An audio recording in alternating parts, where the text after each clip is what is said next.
Kyojuro Rengoku saved Demon Slayer, both on screen and off, and he did so in 3 ways. Today I'm going to talk about all of them, what made him compelling enough to do so, and why it had to be him.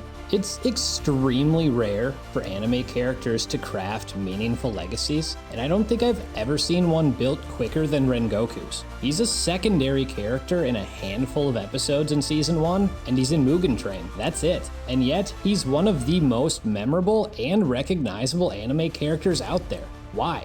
It all starts with his upbringing. His past is fascinating because his childhood shaped his entire worldview between his father's legacy as a Hashira and his mother's teachings of responsibility. His mother's words that those who are strong have a duty to protect the weak, never use your strength for selfish desires or to harm mankind, go straight to his heart, setting it ablaze, and becomes a cornerstone of his identity. Because his mother Ruka had such a profound impact on his worldview, he's hit especially hard when she passes. Her last words to him are that she was blessed to have such a strong, gentle child, and she believes in him. But it doesn't only impact him. His father, Shinjiro, becomes neglectful and an abusive drunk. He tells Kyojuro he has no talent, and if you're not born with it, you'll never have it. No amount of hard work will ever change that, so he refuses to teach his son any further. Despite this, Kyojuro not only self-teaches himself the mastery of breathing techniques, he encourages his younger brother Senjiro to do the same. Part of what makes him special is he never stops working to achieve his goals,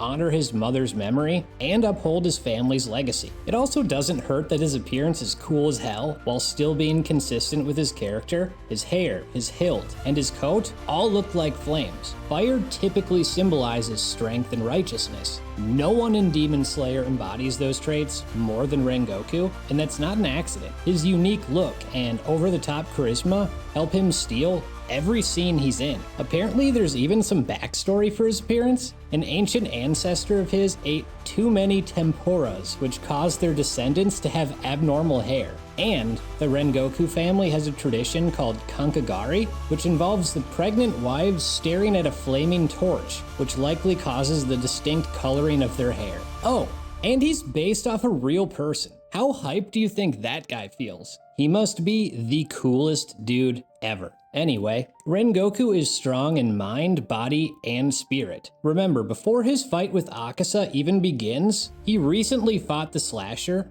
in the anime, and has just protected everyone in 5 train carts by himself, which is more than the rest of the cast had to protect combined. When tasked with facing an upper rank, he doesn't waver. His goal from the beginning of that fight is to fulfill his duty. No one here will die. It's that mental strength that makes him special to me. He really is a pillar of righteousness in the best way. He embodies everything a classic anime protagonist would. Maybe it's my ignorance, but the first time I saw him, and especially when I heard his name, Rengoku, I immediately assumed this guy was both the leader and most powerful of the Hashira. And maybe that was intentional, because his death in Mugen Train absolutely shocked me. Those classic traits are certainly there. He's loud, he's blunt, he's quirky, he has a big appetite, he has an unwavering sense of justice. He feels a responsibility to do what's right and strives to do so. The way he speaks is kind of awkward, but there's honor to it. But he's not perfect. You might have forgotten, but we saw the negative side of his sense of justice the very first time we saw him. He was against Nezuko because she was a demon,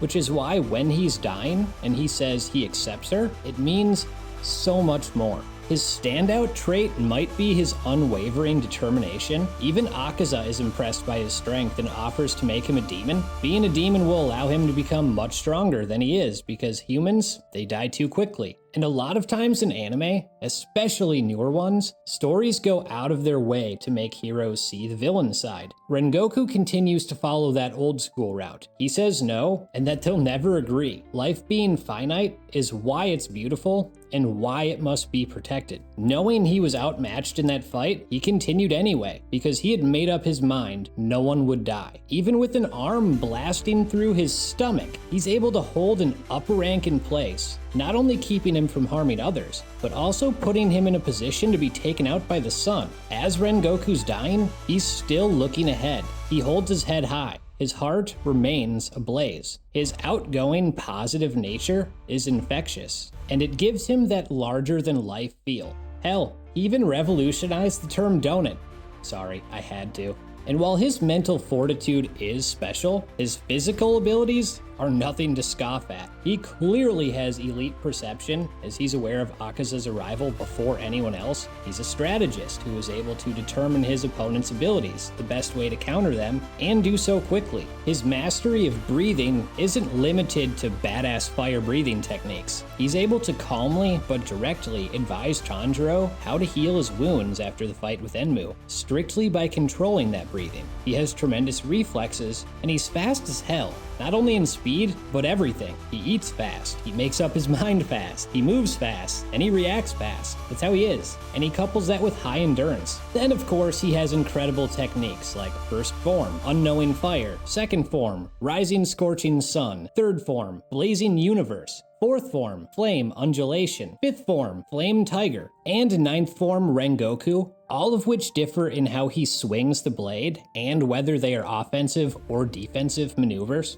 Which takes us to the first way he saved Demon Slayer. His role in the film directly led Mugen Train to becoming the highest grossing anime movie of all time. Remember, this occurred during the pandemic, and the box office was at an all-time low. Mugen Train elevated Demon Slayer to a whole new level, and even did a ton of good for box offices around the world. He's not the sole reason, but he is the biggest reason, and it's not just his fighting, but his story. His death is so impactful because of everything that goes into it. His strength, his heroic nature, his upbringing, all of that makes him this beacon of hope, sacrificing everything against a superior foe to protect others. And even then, he stays positive and uplifting. It wouldn't have worked the same way with anyone else, because no one else personified the ideals that he did. He tells Tanjiro it's natural for a Hashira to die protecting others, and as sad as that is, he's right. No upper rank demon had been killed in 100 years at that point.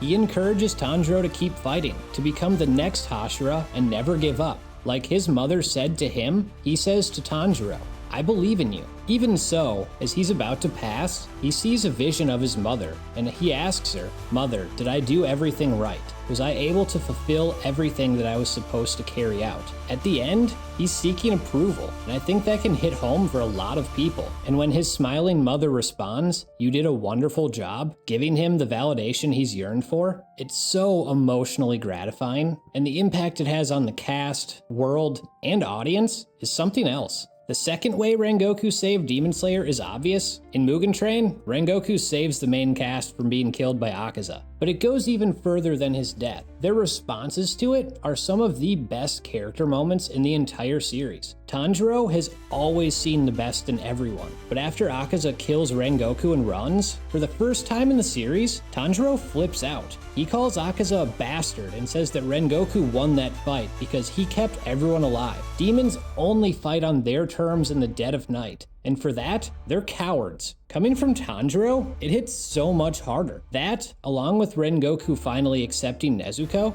and his passing words, change Tanjiro as a person and help him grow. Even Inosuke breaks down, and when Tanjiro doubts himself for being too weak to help, Inosuke screams at him, "Rengoku already said he believes in you." His final message for his brother was to forge his own path, which is exactly what he needed to hear as someone contemplating giving up on their dreams. Even with his troubled relationship with his father, Kyojuro holds no ill will, and his final words to his father are simply, "Take care of yourself," which breaks down all these barriers Shinjiro's been putting up for so long. And finally, the last way that Rengoku saved Demon Slayer is he saved my interest in the show. Demon Slayer Season 1 had a lot of slow moments. The characters initially weren't what I had hoped. The comedy missed a lot more than it hit, especially early on with Zenitsu, when he was one of the most annoying characters I'd ever seen. The middle of the season is boring. I rarely rewatch episodes from Season Season 1. Now, between the stuff with Rui, Shinobu, and Zenitsu, it did end strong, but there was a lot of doubt in my mind that it could deliver anything other than beautiful action. The entertainment district started slow, too, but Mugen Train changed everything. The ability to craft a character and give them a defining legacy in maybe 30 minutes of screen time proved this show had a chance to be something special. The one that made me realize that was Rengoku.